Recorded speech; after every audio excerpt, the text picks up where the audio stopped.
Hello, everyone. Welcome to Astropath's video today about the Venus retrograde. I'm really excited about this video today. This is going to be a fun one to talk about. It's very interesting. And first, let me introduce you. Jenny is of Hidden Path Astrology. You can find her at hiddenpathastrology.com. I am of astrolore.org. Find us both. You can find us on social media. There's links below the show notes here where you can find us at all the different places where we exist on the internet. Please like our video, follow us, share us, do all those good things to keep our channel going here.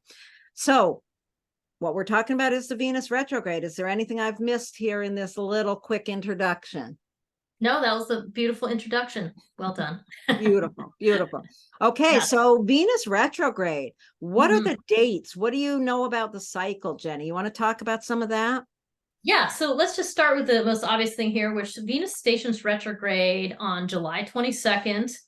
It's in the evening Eastern time, so be sure to adjust for your time zone. It's going to retrograde at 28 degrees of Leo. It's going to stay in that backward motion until September 3rd, and it will come out of retrograde at that time. It'll be at 12 degrees Leo. So if you have Leo things between 28 and 12 degrees, this is something to think about. It also is going to affect you if you have those same degrees of Scorpio, Taurus, or Aquarius, because those are the other fixed signs. So hold all that in your mind. A few more dates. So before it goes retrograde, it enters a shadow period. That's when it's covering all those same degrees. So everything that happens from that shadow period on, which started on June 20th, so just after the solstice, Venus is going to retread that ground. So any issues that came about in that time may pop up again, because there's a lot of things with retrogrades, or things keep showing back up, or there's repeat patterns, or there's time to review. So that shadow period, June 20th, and it goes out of the shadow period on October 7th. So that's the gist of the actual retrograde cycle. Do you want to add things to that? Well, I just want to, I'm going to jump in here and say this because it's so exciting. The thing that I love about Venus retrograde is how during its retrograde, it goes, we don't see it during that period of time. It's very bright as an evening star. And I think you've got some of the dates around that. It's brightest on, what was the date there? July 7th, we're going to see, at its brightest as an evening star, as you're saying. Yep.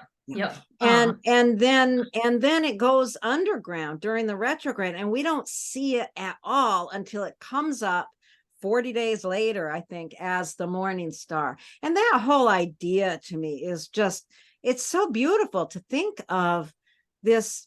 It's so beautiful to see it too. So make sure, if possible, as soon as you listen to this video, go out the evening you see this video, go out and see if you can still see it as the bright evening star. And then when it comes back as the morning star, go look at it. It's such a beautiful vision.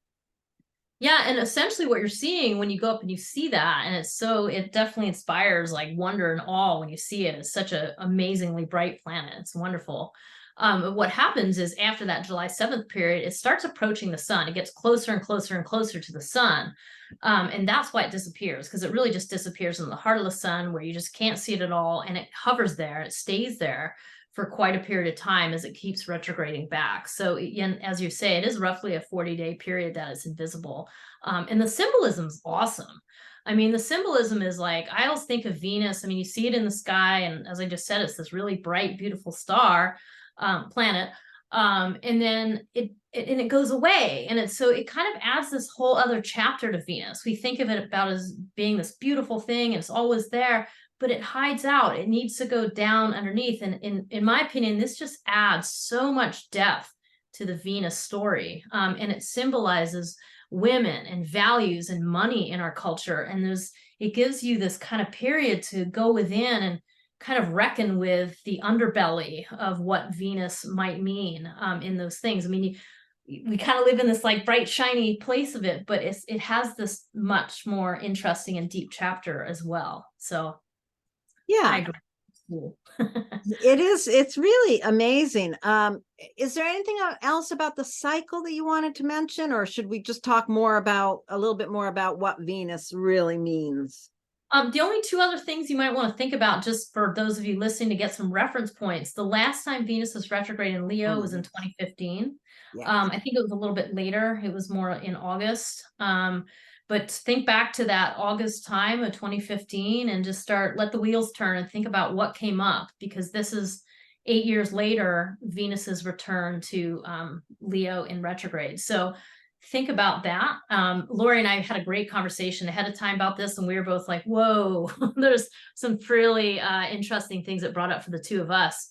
So think about that. The only other thing I'll just say briefly is that it retrogrades about every 1.6 years or so.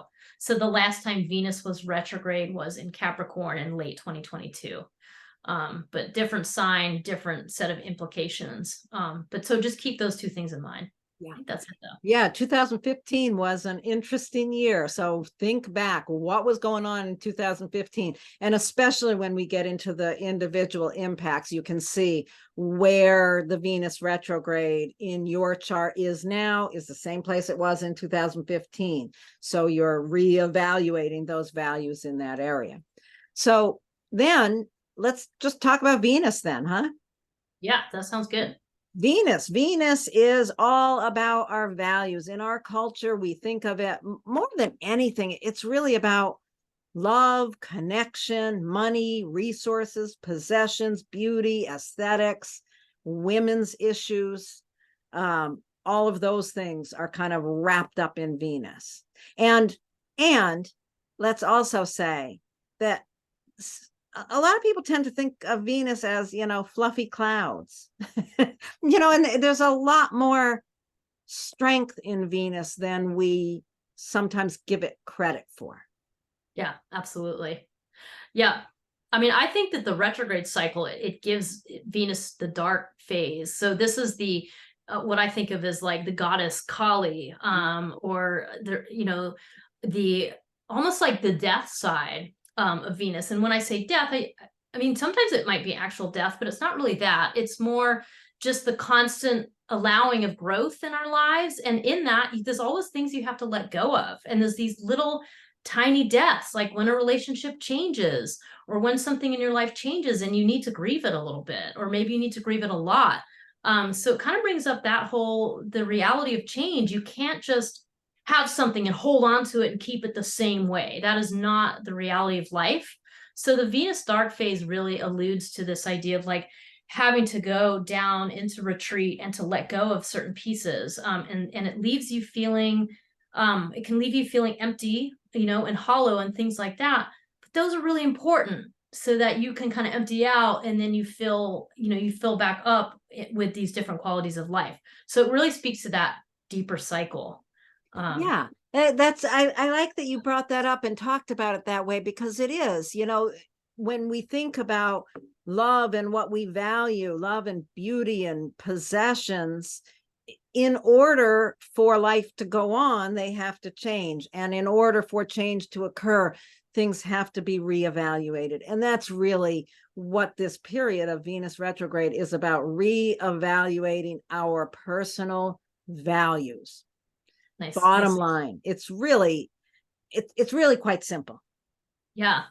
And I think, I think it is as simple as that. And Lori, what you brought up ahead of time, we talked a lot about also just Venus is the possibility of it being dependence. Like when it's out of balance, it gets into dependence, which can lead to qualities like, greed on one hand of it, these darker faces, but also dependence in relationships where we're codependent sometimes in our relationships. And what we really want is interdependence.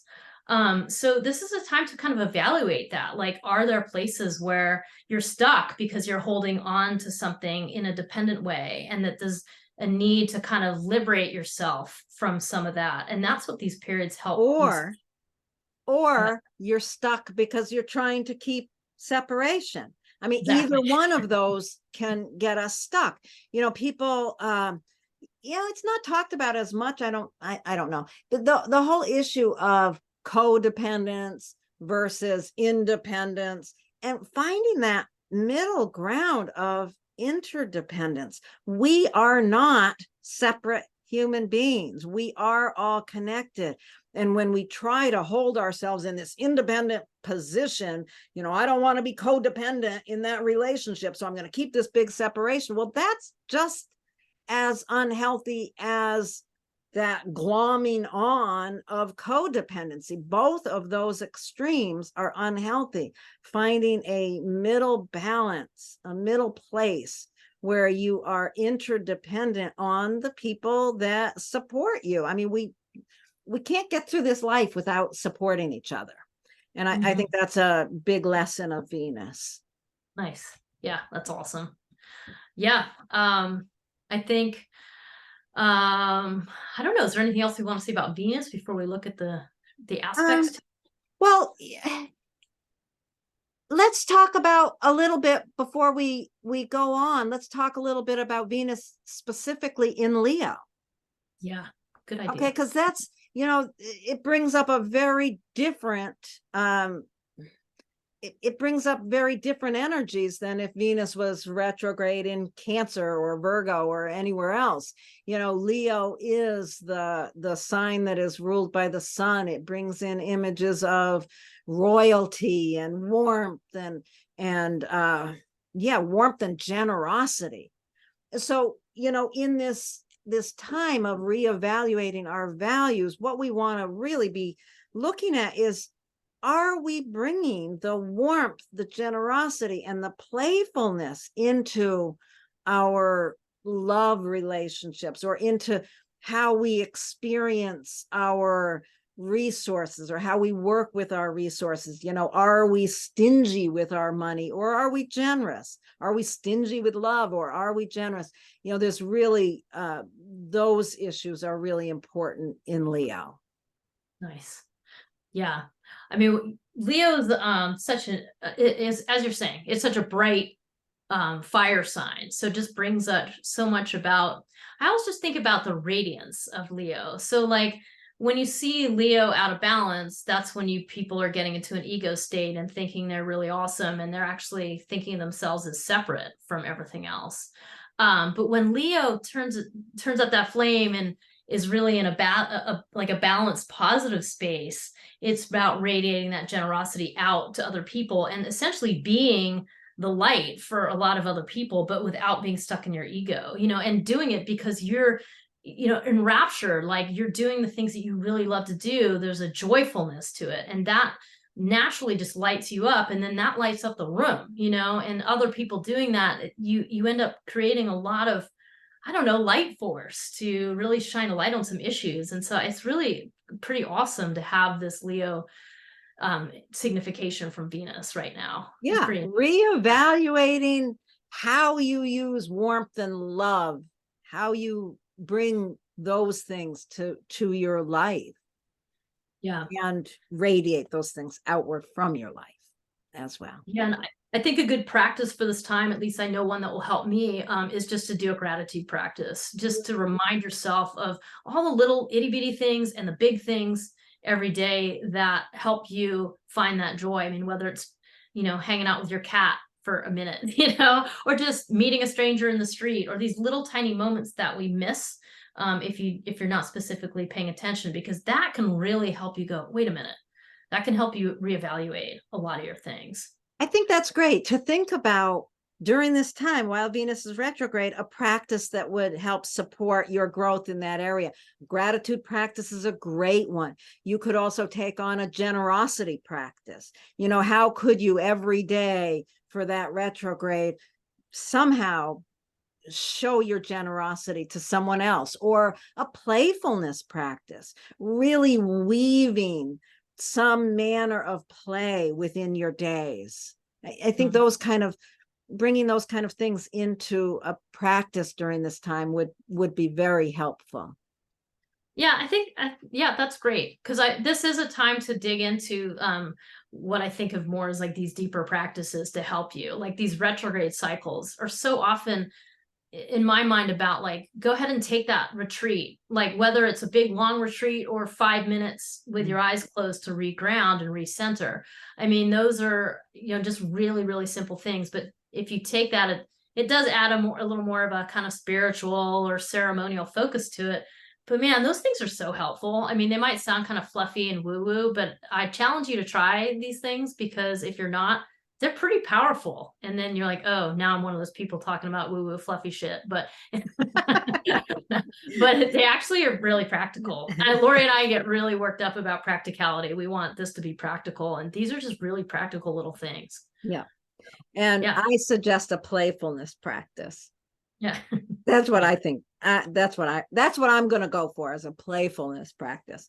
So let's look at the chart. You've got an ingress chart, or it's not an ingress chart, a chart of the moment Venus goes retrograde. Pop that up here just to give, because there are a couple important aspects, really one main one that we want to talk about before we do individual impacts. Yes. So this chart is for 9:33 p.m. Eastern time. So adjust for your time zone. Saturday, July 22nd. And we are at Venus is, you know, trying to get out of Leo there. And just kidding. Just kidding. It's not getting out of there, but it is during the course of this retrograde, it is squaring Uranus. So in amongst all that playful generosity and warmth, you are going to have a sense of a rebelliousness within it. Mm-hmm. Yeah. So this is an important time to work with that Uranus energy. It kind of goes back a little bit to our few minutes ago conversation, where there might be a tendency to just be like, I'm done with this. I'm out of here. I'm cutting this off. I'm done. You know, whether that's a relationship or something you've been pursuing. And okay, sometimes that's the right thing to do, to be done with something. That is true. But I think what Uranus is really asking you to do is to be part of that evaluation process. So this relationship isn't exactly what I thought. Well, can you work with it in a different way? You know, so the financial thing didn't work out how I thought. Can you adjust it or move it a little bit without having to just kind of cut? Because that Uranus energy can just be so sudden and abrupt, but it's also about you waking up and awakening to a new way of doing things. And yes, that can be incredibly rebellious. Yeah, so. I really like thinking about that. We talked about it earlier, and I'm not quite sure how to bring this in, but something in here about Venus's connection to women's issues and some of what's going on in our culture, and finding new ways to work with some of the issues that are going on. We could go down a huge rabbit hole with that. We're not going to, because we're not going to. But there is this like wake up to new ways of working with some of these issues as things shift and change. There's always a new door that can open. Yeah, well, I think, Lori, I mean, you know, yes, without going down specific rabbit holes, that's a good plan, because our videos aren't long enough for that. But I think one of the things that you're raising for me is just really the great sickness of our time is being disconnected from one another. And we've lost, I don't know, ceremonial things. We've lost a sense of community, especially I feel in the United States. There's just this, we've lost these easy connections with one another. And a lot of people, they're just lonely and they don't feel connected. And I think what this statement is about, that we need to find new ways of connecting with each other that aren't relying on some establishment, that aren't relying on corporations and governments and big level things. Like, this is how we relate to each other, and like digging into like, what are your struggles and issues, and then working with those so that you can connect and reconnect with people in an authentic way. I mean, I think that's what it's bringing up. Wake up to how things can be done differently regarding these issues. And then the fact that it's also squaring Jupiter, you know, when you put, I mean, a square aspect is generally considered to be a difficult challenge. Something has to be worked on. So yes, something has to be worked on. But Venus and Jupiter, there's never going to be much of an argument between them, no matter how much work they have to do. They are very supportive of each other, especially with Jupiter being in Taurus, which is Venus's home sign, one of Venus's home signs. So there's a real effort has to be made to expand our values, to expand access to women's rights. Mm-hmm. Yep, I think that the Jupiter in Taurus is bringing in a note of, it's an earth sign. So that brings in practicality. That brings in something substantial. That means, leaning into tangible things as supports, whether that's I need to go out into nature and get grounded, or I need to build something tangible, or even something like I need to clean my house. My house feels dirty and I feel stressed out and I just need to put my energy somewhere. That's a really good way to feel grounded. Or I think you, Lori, were talking about, then eat some really nourishing food. Like, have a lunch that's only full of like things that are part of the harvest, that aren't like that kind of thing. Like, get just a good massage. You're taking yeah. care of, in a practical way, taking care of the support of your values. Yeah. Finding practical ways to support your values. The square to Uranus is waking up to the fact that there are practical ways of working with your values. And Jupiter, the square to Jupiter, bringing in, taking the actions more, expanding that understanding of what Uranus is waking you up to. Yeah. Yeah. It's really interesting how they're both in Venus's sign, right? I mean, there's so much, like, Venus is kind of bearing the brunt of those messages as well in its underground journey. And that is what it's doing.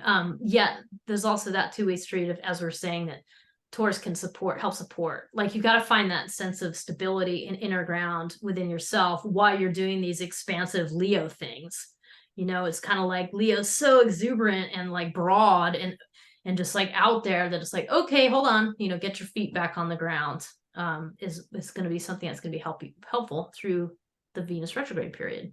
And I do want to also mention that it will be trining Chiron, which is right down there with the North Node. It almost trines the North Node. But that just really brings in an element of healing. Mm-hmm. It's like the work that you're doing on reassessing your values has a real healing ability in it. Yeah, I mean, you talked about Venus too, representing women and all these different issues. Well, Chiron and Aries, I mean, this brings in the masculine. Yeah. And this brings in just what is wounded about the masculine, or the active principle, the ways of doing things in our society that are being done in this Aries way, where it's just like, full speed ahead without consideration. Having Chiron there is introducing the consideration. Wait, it's causing damage. Wait, it's causing wounding for all these people and for all of us. So this brings in this sort of opportunity to kind of work with that energy as well, to bring that in, to question how you're taking action, to question how you're making your decisions, and let it come from a deeper place. Let it come from a more informed, deeper place before you just do that instantaneous, I'm going to go do this, and without really thinking that much about it. So it actually brings in, I know you like to talk about this as a gift.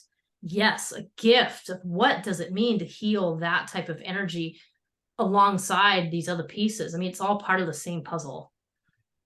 That's fascinating. Okay. I think we've talked enough about that chart, and we should get ready to move on to the individual impact pieces.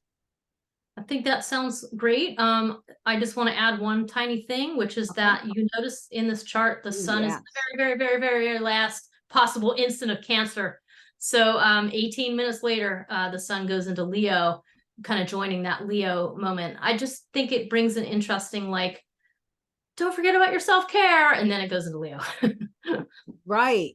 And then, yeah, it is interesting that just as this Venus retrograde in Leo is happening, just after the sun goes in there as well, it's like our attention is on this area. This is where we are attending. This is the area of our lives that are being attended to. We've got Mercury's in there. The sun is going to join it. And then we're off to the races, or the backwards movement. Yeah. Okay, I'm going to stop sharing this. Okay. Are you ready? All right, now let's open up this. And oops, I don't have it. Oh, Here we go. Now, nice. if you've got Aries rising, where is this Venus retrograde going to show up for you? It's going to show up in your 5th house. What a great place to have Venus in its reevaluation phase. You are really thinking about and reevaluating how you give of yourself, what your values of generosity and warmth are regarding how you give love. Lovely. Yeah. Pretty nice. Um, Interesting though, because it's like, here's Venus retrograde, and what is Venus retrograde asking you to do? But kind of go and plumb the depths a little bit, like to go into the underbelly. So I think what comes to mind for me here is like, so the 5th house is giving of yourself generously, with Leo there. And I mean, really just in the simplest terms, giving of love. So I think maybe the question to ask is, where it's not unconditional, where is it conditional? Where are there, that whole conversation we had about like, is there dependence, or is there too much separation in how you're doing this? Like those are the kinds of things to question. And at the same time, like, just go ahead and have fun, but be willing to ask those deeper questions, because that's what's being asked of you in this time period. Yeah, and it might be a time where you really are rethinking a certain creative project or ways of parenting or ways of expressing love in a new affair kind of situation. I would say with that Venus retrograde being in the 5th house, don't jump into a new relationship. It would Good point. probably, because what's happening is that your values in this area are changing. What you start out this period, what your values are in terms of how you give love are going to be different on the other side of it. You're going to, if you do your work and really do that inner contemplation on that area, you're going to have a lot more warmth and generosity to offer to your creative projects or your love affairs or your children. You're going to have more of that warmth in a more authentic manner at the end of this retrograde. Yeah, you're right. It's kind of like an opportunity to clear out any obstacles that are blocking you, getting in your way of being able to just freely give of yourself. I mean, that's what the opportunity is for you here. I mean, I also think of this Venus retrograde as, it is a little bit of that like shamanic journey, in the sense of like having to go into the deeper understandings of what drives you here. So it's a good time, to really focus in Yeah. on those. And one of the other things this one makes me think of is, often people will talk about how relationships from the past will come up during Venus retrograde. And, if an old love shows back up in your life during this time, don't be surprised, but don't think it's this cosmic message of that you need to be with this person from the past. It's not. It's an opportunity for you to really examine how much you have grown in your ability to give love. Yeah. Oh, I like that you brought that up, because that was kind of in the back of my mind. We had that conversation. And I do think this is really important because, again, it's the deeper levels of the lessons you need to learn, not the shallower level of who the hell showed up in your life, So it is the understanding of your own self, which isn't always necessarily the focus of Venus, but it certainly is during this period. Right. Okay. So let's move on. Those with Taurus rising. Look at that. So Taurus rising puts this Venus retrograde firmly in your 4th house. The 4th house, it refers to family. It refers to your home life. And we always like to say that this can be your actual house, something that's occurring, like, let's say, a renovation in your actual house, or it could be changing relationships in your family life. So whatever it is, you are asked to be, to kind of look at what are the roots of that. I don't know, you got to pop the hood, right? And look at the engine underneath and what's ticking under there. Like, what are your attachments or maybe some fears of disconnection, or maybe some desires for disconnection that have to do with your family life. Those are all the topics it brings up. Yeah, it's just a time of really evaluating what your beliefs and values are regarding your family members, your ancestral line, the house you live in. It may be a time that you want to reevaluate your aesthetics in your home. Um, and like we talked about before, if people show up from the past, family members that you have been estranged from could show up during this period of time. Does that mean that the cosmic message is that you embrace that person back into your home? Well, maybe, but I would do so carefully, really evaluating what the underpinnings of that are. What caused the break to begin with? What has changed? How everyone has grown in the situation in order to bring that back to the table. But there's some, it's a major reevaluation of what and who you love within your home and family. Yeah.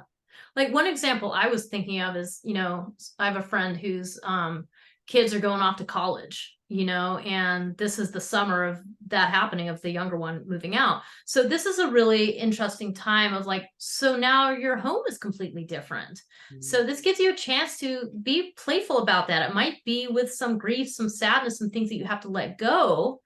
But what it can bring in is like just a different way of occupying your space in your house. Like it gives in you, now you've got more space. I mean, so that might not be the totally appropriate analogy for you, but think in your life about what is to do with your home life and your family that does need that sort of remodeling, like think about that, because that's where the something very fruitful is, that's going to help liberate you to really shine more in your life, which is what Leo does.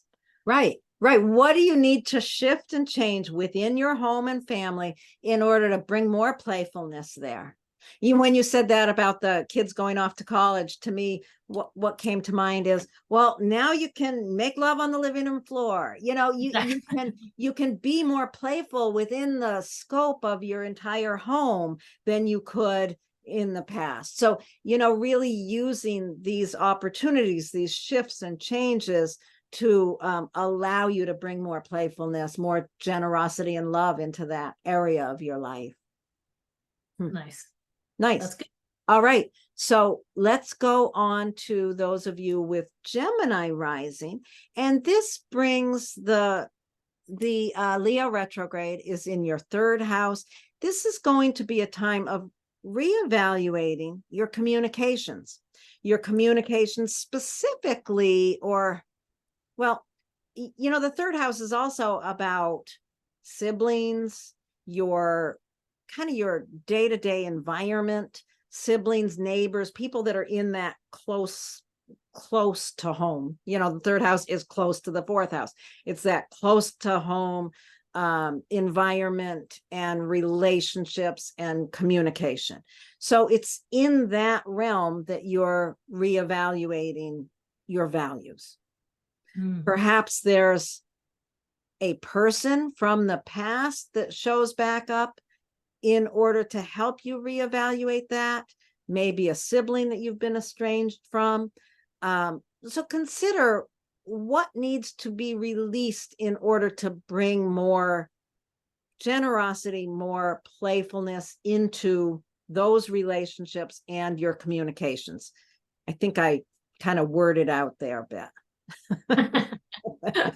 Well, I was thinking two other things that the third house brings in. One is this idea of just how you move through your local environment. So, like I was thinking about catching the bus, or maybe you're, riding your bike, or, those kinds of things. So it is a time to think about how you move around your local environment. Is there some way you want to do something differently? And actually the bicycle riding is a good example, because it might be that you're trying to figure out how to get a little more fitness into your life, and you might be able to do that. And it has a huge environmental benefit as well. So that would be one example. Another thought is the third house pertains to your early learning, so it might be that you need to, I don't know, relearn something about how you communicate, or remind yourself of something you learned before that you've forgotten how to do now. Because I mean, communication's huge, right? It's how we deal with our workspace, it's how we deal with our relationships all the time. So there might be something that needs a little reevaluation about, I mean, you already said it, how you communicate. But I was thinking in a learning context of like, ooh, I'm trying to learn this new skill about how I do this. So things like that are all going to be, I don't know, fodder for the third house of the Venus retrograde. Yeah, so finding a more playful way to communicate. Maybe, maybe if in the past you were a singer, maybe you want to bring that back to the table, bringing playfulness and warmth into your communication. I liked it that you brought up the day-to-day travel, and it made me think of something funny. I was down by the waterfront yesterday, and there was this couple, a man and a woman, and the woman was on a bicycle, and the man was on this thing I've never seen. And I talked to them about it. He said it's called a one wheel. It's like this little motorized thing that he just stood on. It has one wheel on it.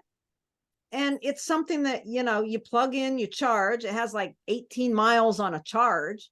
Anyway, reevaluating how you do your quick little travels could be a part of this. And it made me think of that, because I looked at that little thing and I thought, oh my God, I could run to the grocery store, for little things, and run back and forth on this little one wheel. Anyway, blah, blah, blah. So, no, it is interesting though, because that totally ties in with just doing something totally different that you've never done before. Because another thing, like about the whole bicycle idea, is like, well, there's e-bikes now. So even if you're not very fit, e-bikes are fun as hell. I mean, you could be someone who's like, oh, I don't ride bikes, and then all of a sudden, you could get one of these, and it saves you a lot of money in gas, and it's so fun. And now going to work is fun, instead of like having to drive your car and sit in traffic or whatever the thing is. So yeah, wonderful analogy, and good thing to think about. it is. Yeah. Yeah. So you're reevaluating how you get around day to day, how you communicate, and your relationships with your neighbors and your siblings. Do that work over the course of this period of time.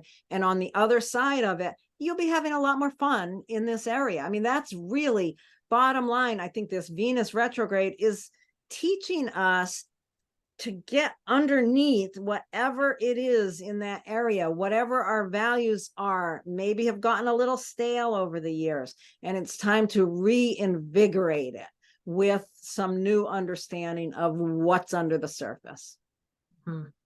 Great. Awesome. Okay, now we're going to move on to Cancer Rising. So Cancer Rising, in a nutshell, you are reevaluating your values, which we've already said in a bunch of ways. I mean, Venus is about values, but so is your second house. It's about values in the sense, though, of like, what are your resources?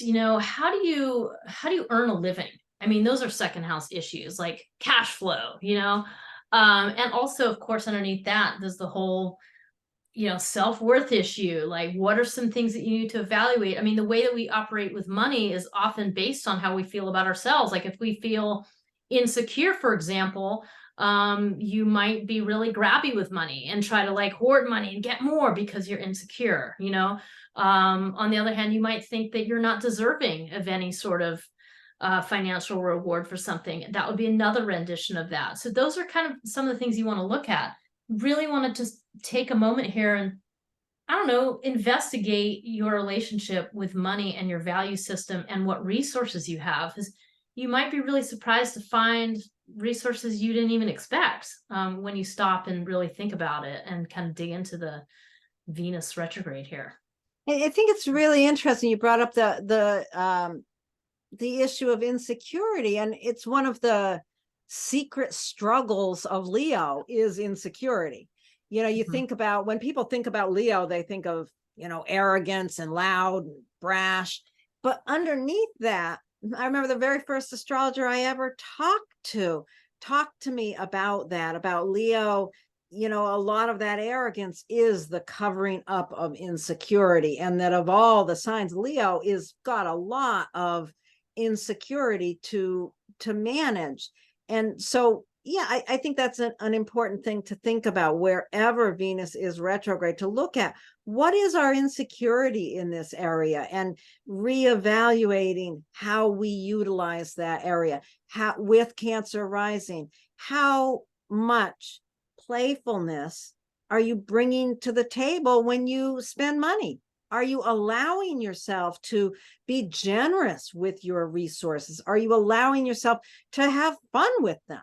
You know, a lot of people have this attitude of, well, I can't spend any money. That would, you know, like, people are so judgmental of themselves.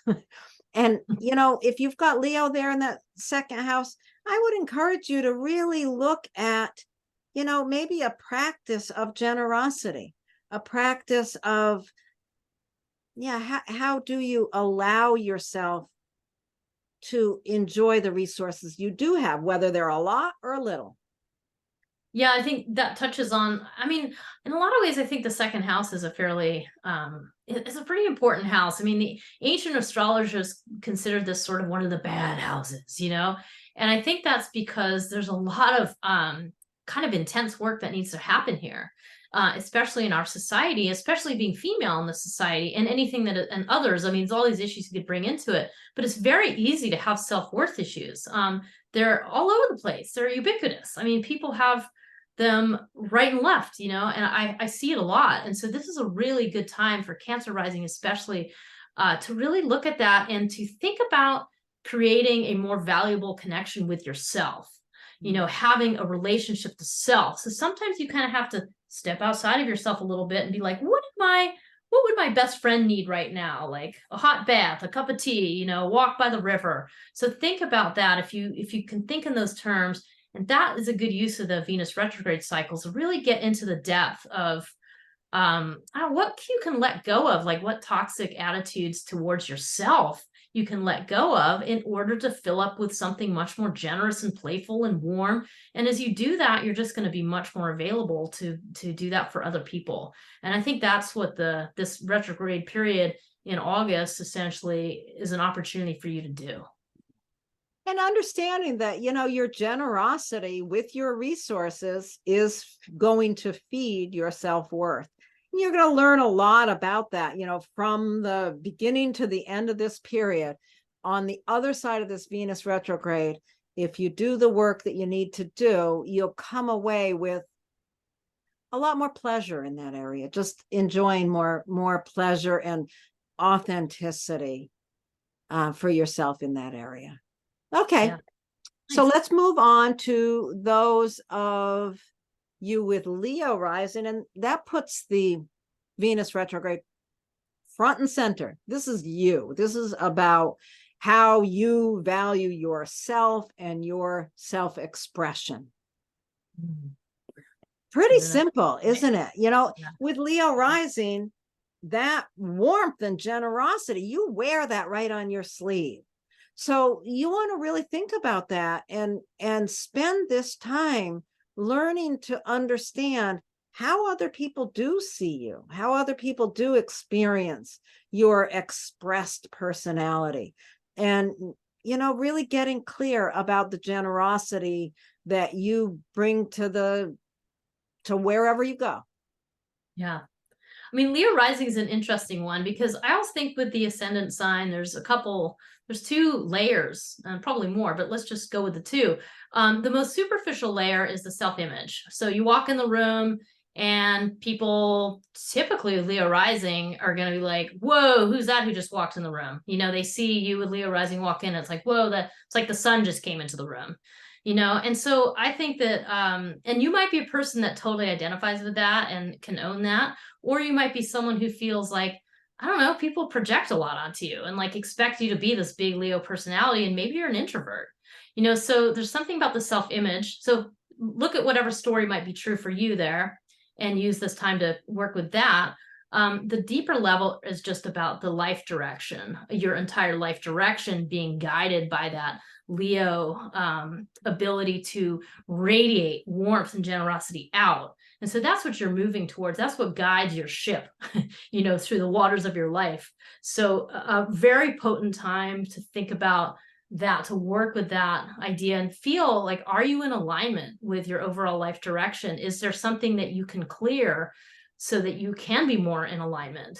Those are some of the deeper questions of Venus retrograde. So Yeah, yeah. and people often talk with Venus retrograde about people from the past coming back into their lives, hearing from past loves. And just to be aware, if you've got Leo rising, if that does happen and people do come back into your life, it's really not about your connection to them as much as it's about understanding how much you've grown over the course of time since that relationship. It's really a time for you to look at how that relationship can show you your growth. Did I say that in a way that made sense? Oh, totally. Yeah. Okay. It's good to bring into it because it's a typical thing, right? Yeah. Like, oh, Yeah, you it's might have an old flame. It's like, well, maybe the old flame needs to stay the old flame. right. And I think that's, people are often quick to think, oh, this old flame came back into my life. The universe must be telling me I need to be back with them. No, the universe is showing you, especially with that Venus in the first house, it's a mirror. It's a mirror for you to look at you. Yeah, absolutely. So what you are reevaluating during this time is yourself. And on the other side of this Venus retrograde, you're going to have developed more of an authentic warmth and generosity of your personality. Okay. So now we're going to move on to those of you with Virgo rising. Yeah, so with Virgo rising, this falls in your 12th house. And as I think Lori and I always mention, the 12th house is probably the most ethereal house. It's the hardest one to grasp. The topics are big. It refers to your relationship with both the universe and the cosmos and your sense of spirituality, but also your own ability to see your innate subconscious patterns. And as we move through life, we're constantly evolving. And so you're constantly having to shine a light into those subconscious patterns as they unfold and emerge, because they sort of come into your life at different times. So Venus retrograde in the 12th house is definitely going to connect you with the need to, I mean, not to be sort of trite, but to go on this sort of underground shamanic journey, this willingness to go down a bit, go beneath the surface and investigate and shine a big Leo light and investigate whatever those patterns are that are blocking you. And what are they blocking you from? Well, with Virgo rising, there's definitely a service orientation to the direction of your life. So that might be one thing to think about, like what is my own baggage and stuff getting in the way of in order for me to follow my path as a person who's being helpful. That might be one thing you're thinking of. But it's certainly a time to really just take a peek at some harder things to grapple with. Yeah, I think one of the only things I really want to add to that is, I think it is a time to really reevaluate your need for introspection. It's like, this is a time where you're really, it's so interesting having Leo in the 12th house. I mean, this is where you shine, but it's totally under a curtain of the 12th house. It's your unconscious. It's where we go to really develop compassion, because there's just an opening to the universal suffering there in the 12th house. So there's a way of really reevaluating your own values of understanding what's in that hidden place. Mm-hmm. And doing it Powerful in this time, I think. Yeah, it is a really powerful time. It's, getting to really examine those kind of, what is it, the back door of your subconscious patterns, like really kind of shining a light. And I think the key here is to remember those Leo traits of generosity and warmth, and that it is the brightest and shiniest of the signs. Like, it really brings in this, huge luminescence.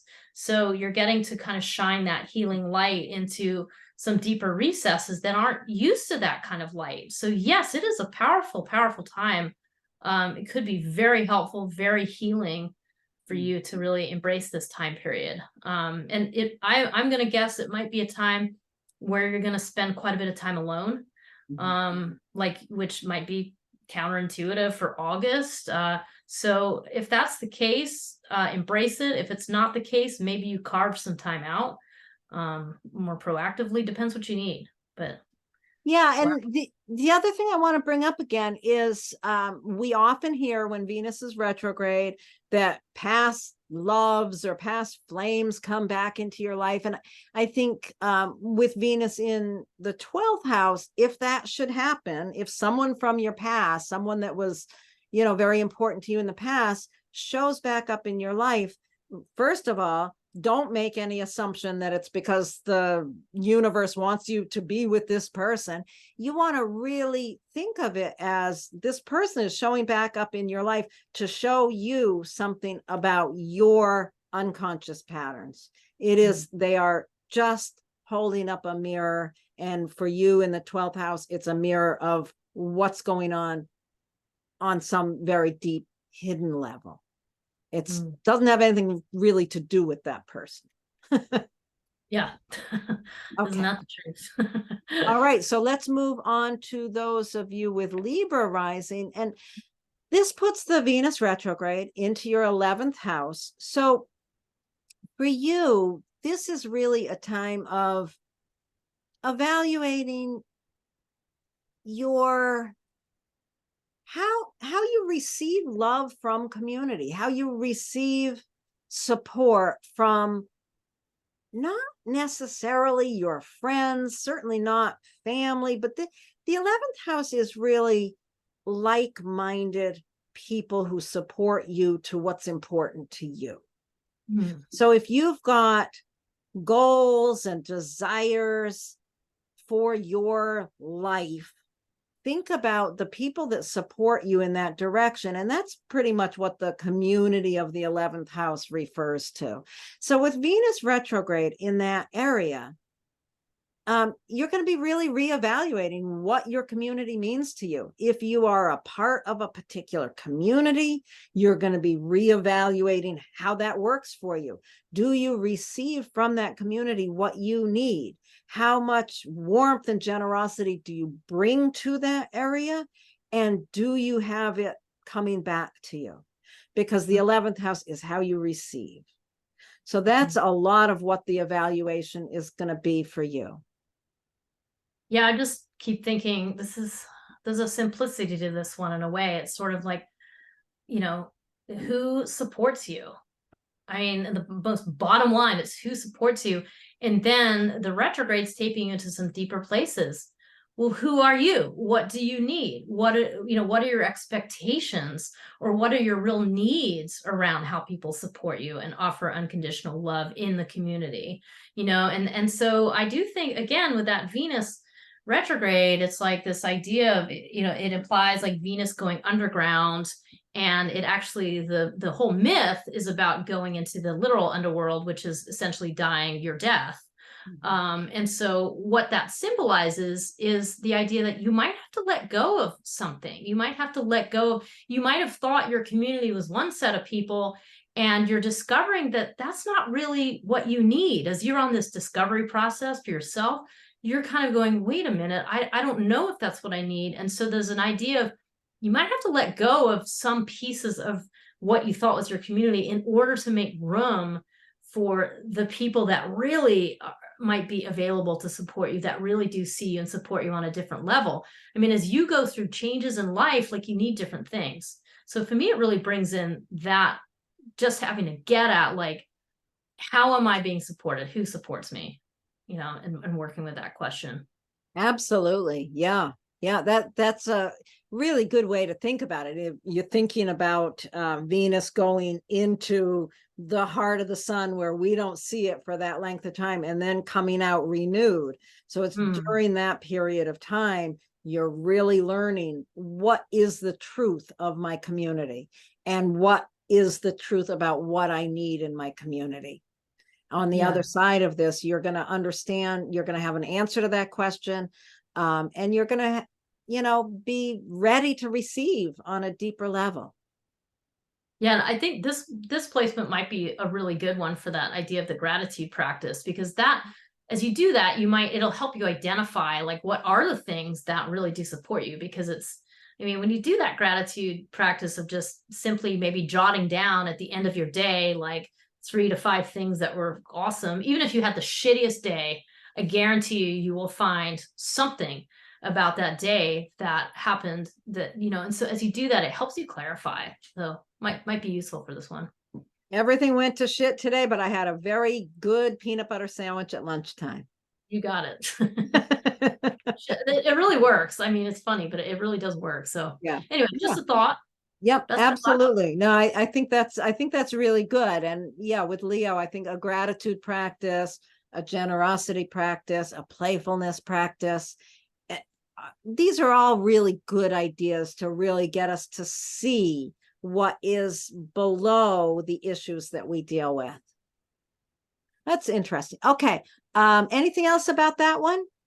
Nope, I think we covered the bases on that one pretty good. All right, let's go to Scorpio Rising. Oh, Scorpio Rising. Let's see. So Venus retrograde is falling in the 10th house. The 10th house refers to your profession in the simplest way. It refers to where you show up in the most obvious sense in the public eye, because it's kind of like high noon in your chart. So very prominent placement for this Venus retrograde. So this is a time when you're going to have to get really clear about how your work is working for you. Is it in line with your values? Are you finding yourself doing things that you just don't really jive with? So this is an important time of evaluating what your profession is doing for you. And with Scorpio rising, there's a need for depth.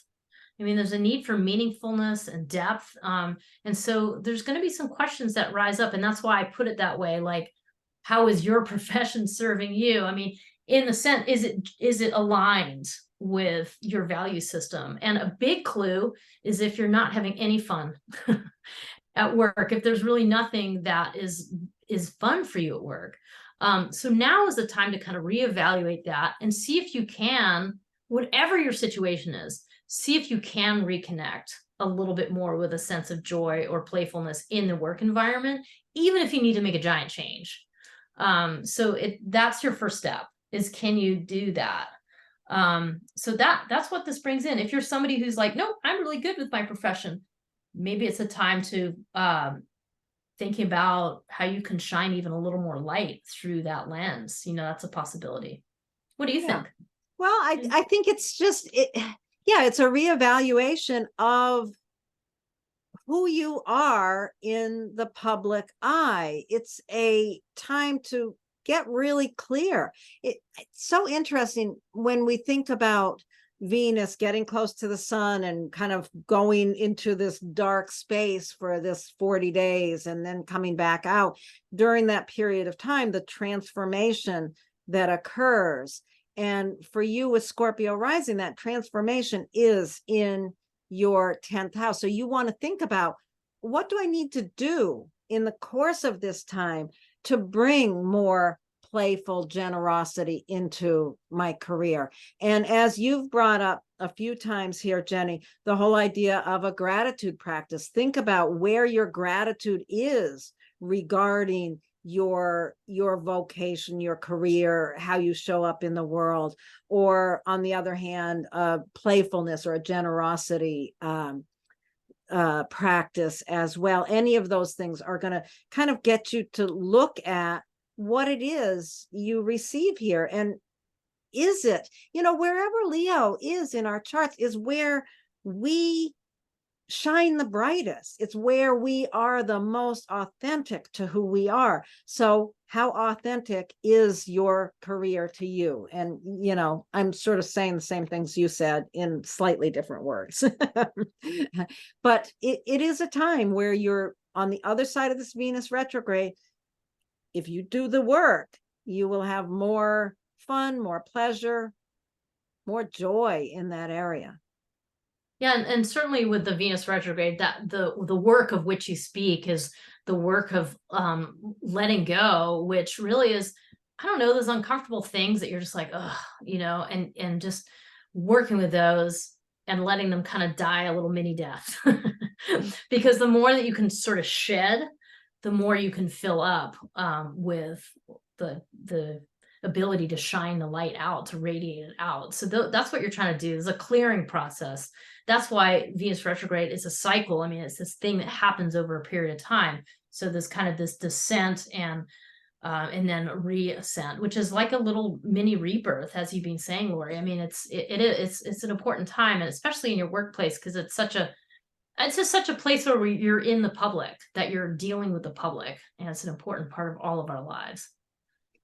Yeah. And when you talk about doing the work, when we talk about doing the work of Venus retrograde in Leo, doing the work is bringing that gratitude and joyful play and generosity to it. So as a little example here, if you're going to work and every day you're angry at somebody that you have to work with, how would you do the work? How you would do the work is to do a gratitude practice. No matter what a jerk that person is, there's something that they bring to the table that you can have gratitude for. There's some way that you can show generosity that's going to change the dynamics.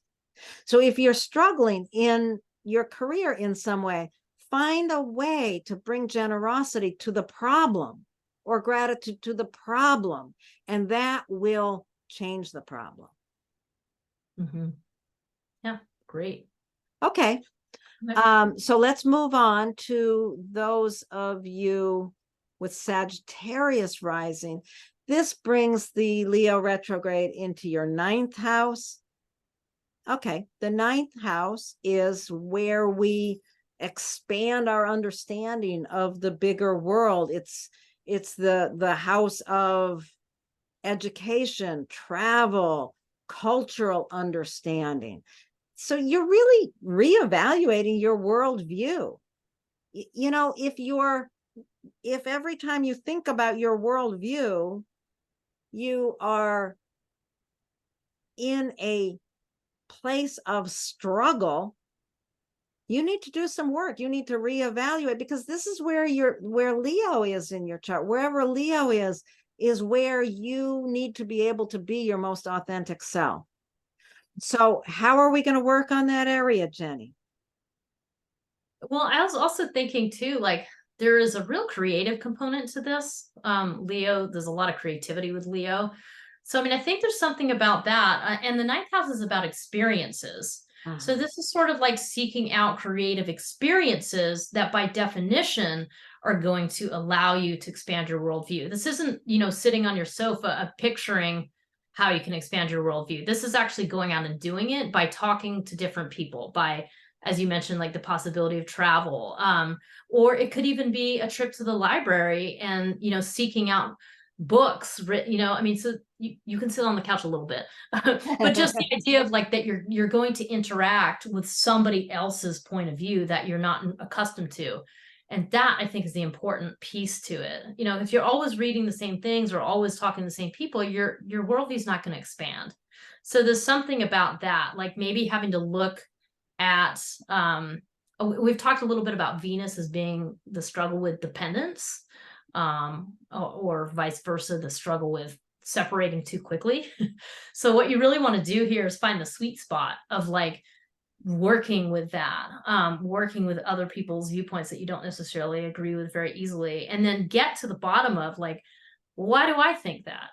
What's coloring my opinion as these experiences? So I think there's an invitation here to really enhance your awareness during this time period and notice what little inner dialogue's running as you're in these different type of experiences, because that's going to give you a lot of information about, I don't know, how you might need to grow a little bit, or how you might need to release something you think a little bit.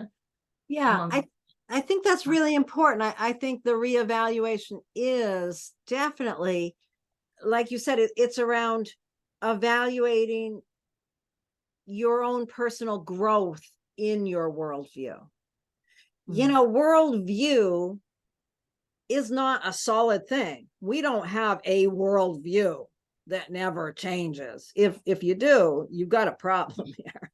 So, at this time, this is a time of really, really thinking about what your worldview is, where it came from, what travels, what cultural understanding, what education has taught you this worldview that you hold, and how can you kind of open that up and view it from different perspectives. Yeah, another thought for this house too. We've been talking a little bit about how a lot of times you'll see that Venus retrograde, people talk about, oh, it means somebody you used to know is going to come up in your life again. Someone that used to be really important to you. And I do think it might be possible in that time frame that you might bump into an old teacher of yours, or you might bump into an old sort of discipline of something you used to study, and the idea here is not that you need to reconnect with that which is old, but rather you might need to reconnect with like where you left off with the learning. Like, what do you need to learn? If it's a teacher reemerges in your life and you're kind of like, that's a really good time to reevaluate exactly that thing. Like, what did you learn from that teacher? What is still missing that you might like to get to do with that part of your education? That's the kind of mindset you want to show up with, this kind of openness and generosity to, oh, this next step might be available, but not necessarily going back to the old teacher. Maybe, but Right. maybe not. Right.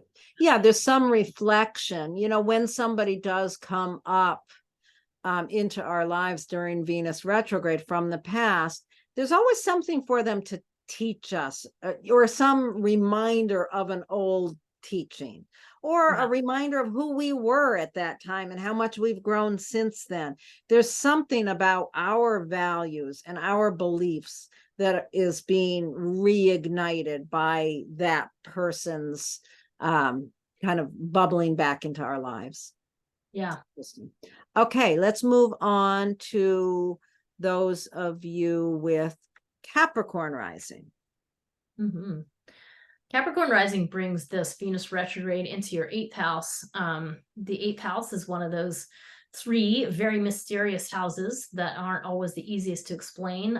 We tend to talk about this house as boundaries a lot, but it really refers to boundaries in the sense that you've got to know more about yourself. There's a huge know thyself focus to the 8th house, where you need to know where you're coming from in order to really know how to set boundaries with other people and how to recognize other people's baggage and things like that are coming your way. So there's a lot of growth here. There's a lot of growth that happens in this 8th house around dealing with your relationships. So with Venus retrograde here, you're just going to get a really good look at, hey, what boundaries do I have that are working for me? What ones are not working for me? I think a big warning sign here is, if you're really miserable or very upset about a particular relationship, that's a big red flag to just pay attention to what's actually going on for you in that relationship, rather than worrying about whatever the other person's doing. This is more about you. And maybe it's time to cut ties, or maybe, it's time to have that difficult conversation. Those are some of the things that might happen during this Venus retrograde, because you've got to reevaluate all of these things and evaluate your own value system and when you need to draw boundaries with people. And maybe you've drawn too much of a boundary with a certain person. You're not letting them in or loving them enough. These are all some of the topics that might pop up with the 8th house here. Yeah, it's a time of really just learning to understand, reevaluating how you are navigating other people's baggage, other people's stuff. Mm-hmm. You have to, setting boundaries is about navigating other people's issues, and how you do that. So that's really what's being reevaluated here. And, it's really a time to understand.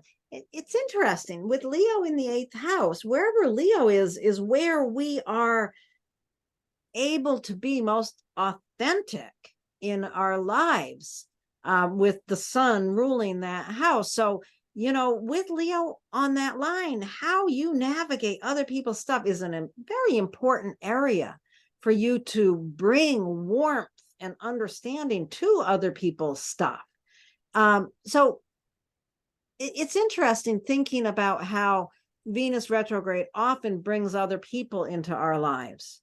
And I think with Venus in the 8th house, this is very relevant, because if people come back into our lives from the past, it's going to really be a real great opportunity for us to think about and consider how we navigated those relationships in the past, what worked and what didn't. It's not an invitation to go back into that relationship, probably, but it is an invitation to examine how you managed the ending of that relationship, how you tend to manage relationships as they develop and fall away in your life. Yeah. I mean, the eighth house certainly has to do with your emotional growth and development throughout your life, you know. So I think that if somebody shows back up in your life and it's an eighth house thing, it's like, I would certainly be very careful about getting back into relationship with that person, because what you're really going to need to look at is how much you have grown and evolved emotionally since that time. And who knows what the other person's done. I mean, if you've grown, I mean, hopefully and probably you've grown and matured a lot, because whatever that relationship was, you probably learned from that. And then you probably learned from some others since.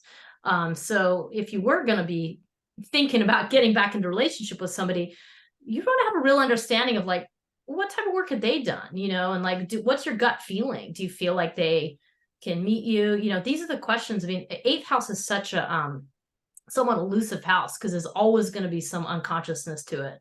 You can't ever shine 100% light into the eighth house, because it's by definition has some darkness to it. So a very important time to kind of walk into, yeah, some kind of a process or ritual around how you want to work with this. So great time to think about August as, I don't know, clearing off your little altar or whatever it is that you do, wherever you ground yourself, set some new intentions. I think it'd be very important. And So think also in terms of the practical issues of the eighth house, like how you share resources with partners and those kind of things, shared money, shared resources. When Venus is retrograde in your eighth house, you sure as hell, I mean, with Venus retrograde, none of us want to go out and buy a house or, do things like that. But with Venus retrograde in your eighth house, you want to be really careful about those kind of shared resources. You don't want to jump into, okay, I'm going to move in with this person, or okay, I'm going to, invest my money somewhere. Yeah. So those issues of investments and shared resources, you want to just pay attention to. Don't take any big actions on them immediately.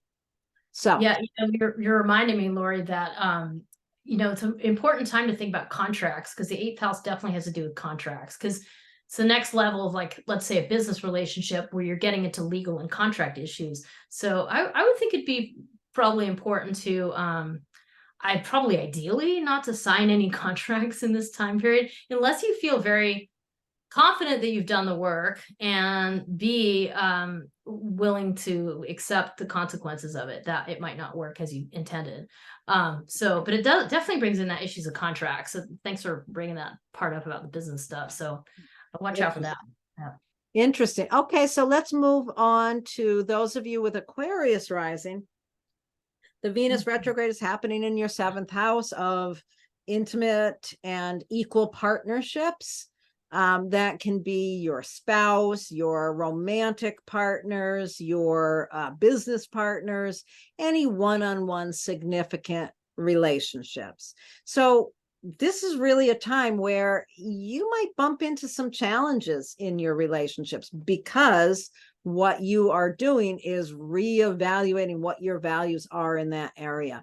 This is a time to really learn, really step back and think about and learn what is important to you in these primary partnerships. With Leo there, you want to, if you're not having fun in your partnership, you need to do some serious reevaluating, because with Leo there, fun, playfulness, generosity, these are very important things for you in partnership. So this is a time to be doing some serious reevaluation about that. Yeah, the seventh house is such an interesting house, because certainly in the old days it was like your marriage, period, kind of, and now it's like, well, it is your marriage and it's also your business partners, but it's also any one-on-one relationship you're with in the moment. I mean, it could last for half an hour or 2 hours or a lifetime, you know? I mean, you have this kind of spread. So what's cool about that is that if you do have big questions about let's say a partnership in your life, like even a marriage partnership, you have lots of opportunities to kind of see other ways that you interact with other people and kind of think about, you know, how do I behave in these one-on-one partnerships? Like, what am I really looking for? So, I mean, if you're somebody who doesn't have a partner and you're seeking that, which you certainly as an astrologer, you get that a lot, right? Like, oh, I just haven't had a partner and I need help, you know? And so there's something about that, like that if you are seeking that, this is a time to go within into a personal journey about what you want in partnerships, what you offer to partnerships, like what you bring. Or if you're at the other end of this and you are partnered, this is just a great opportunity to kind of take a deeper look about what's going on in your partnership, you know, reevaluate. Do I feel good right now? Is this working for me? Or not so much? And then working with it that way. And then just tune in when you're in those little one-on-one interactions, like throughout your day, and see how you feel. So Yeah, and really paying attention to how generous you are in your partnerships. Do you bring a level of big generosity to your partners? Because that's an important thing for you. yeah, absolutely. And just so much good information if you feel able to be generous or if you don't, right? Right.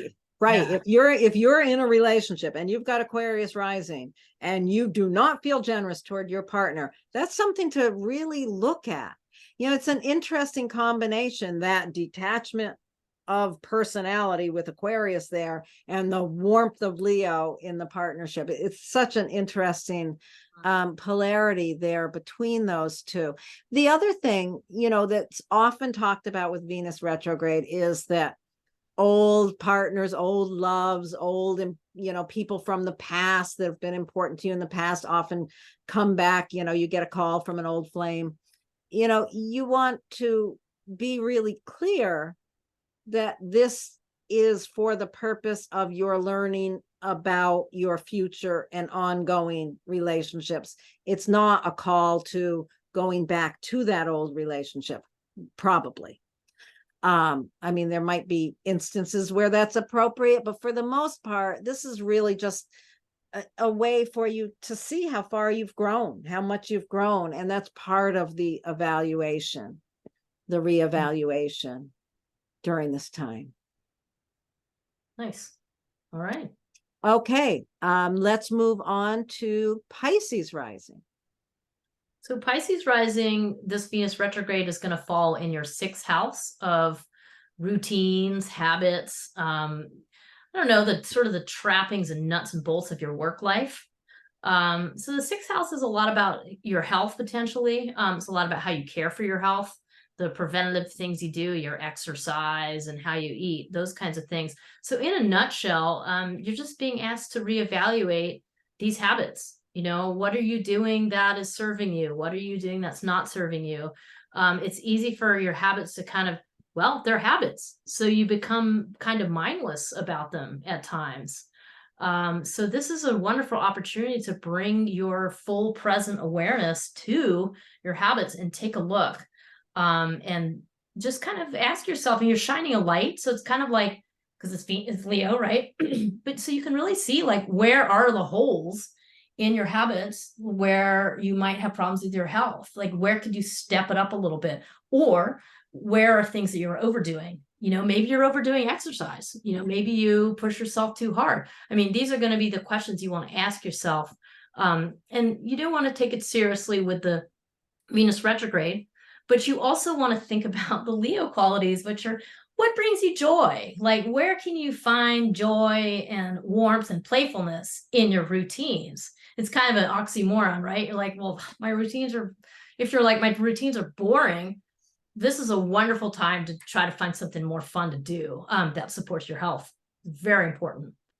So that's what. Yeah, I think it's interesting. One of the things that I love to think about with the sixth house is that, yeah, it's all the things that are involved in our routine. So pets are part of that. if you have a cat or a dog or a guinea pig, you know that your routine has to include feeding that critter, taking care of that critter. And so pets are part of that. And I have found in my practice that people with Pisces rising have very often have extreme attachments to their pets, which is interesting. So, one of the things I want to say is while Venus is retrograde, you don't want to get a new pet. You don't want to start a new exercise or healthcare routine. You want to do the work of reevaluating, considering, if you want to get a new pet, wait until after the retrograde. During the retrograde, really do some research, do some consideration of what you want that to be. If you know you need a new exercise regime or dietary routines, do some exploration of that during this time. Really get in there and learn to understand, why is it you feel like you need to change these habits? Are they really unhealthy? Or are you, what is it? Getting really clear about what you need to change in those areas is important. Yeah, another thing too that's totally part of this conversation is just like your relationship to stress. Stress is going to be the worst thing for your health. So even if you're doing everything textbook looking perfectly, but you're stressed out and you're not really alleviating your stress through those behaviors, then you need to make some change. And again, it's kind of like a dial. Maybe there's stuff you need to turn up and there's other things you need to turn down. There's a sort of a process to it. And that Venus retrograde certainly implies the need to let go of things. There's a shedding process that is part of Venus retrograde. So, I like how you're sort of saying, don't make any super quick decisions, but maybe just start playing with those dials a little bit and start researching what is going to serve you better, or just start paying attention to geez, I've been doing this one activity for years and maybe I just am done with it. And thinking about, so then what would you like to do instead, and take the time to investigate what might replace that and bring you more joy. It's kind of, I kind of like this placement. It's like a nice, I don't know, it's a good way to think about what supports you in your life, because that's ultimately what this house does. Yeah. So yeah, the sixth house is often kind of disregarded, like it's not a very important house, but it is. It's very important. It is. There's so much in our routines that, yes, that's what supports our everyday life. What would we do without our routines? We'd never get out of bed. it's like the building blocks, the sixth, the second, the sixth, and the 10th all have to do with your career and work and livelihood and so on. So it really is one of the tangible building blocks. So it's very, very necessary to everything else that you're doing. So, absolutely. yeah. Okay. Well, I think we're ready to wrap this up, Jenny. You think? Yeah, I think we're good. I think we've done it. Okay. So let's stop that. And thank you everybody for being here, and enjoy this Venus retrograde. Learn what you need to learn, reevaluate what you need to reevaluate, and bring as much playful generosity and gratitude to the table that you can muster. Yeah, sounds great. Thank you, everybody. And thank you, Lori. Thank you, Jenny. I'll see you soon. Bye-bye. Bye.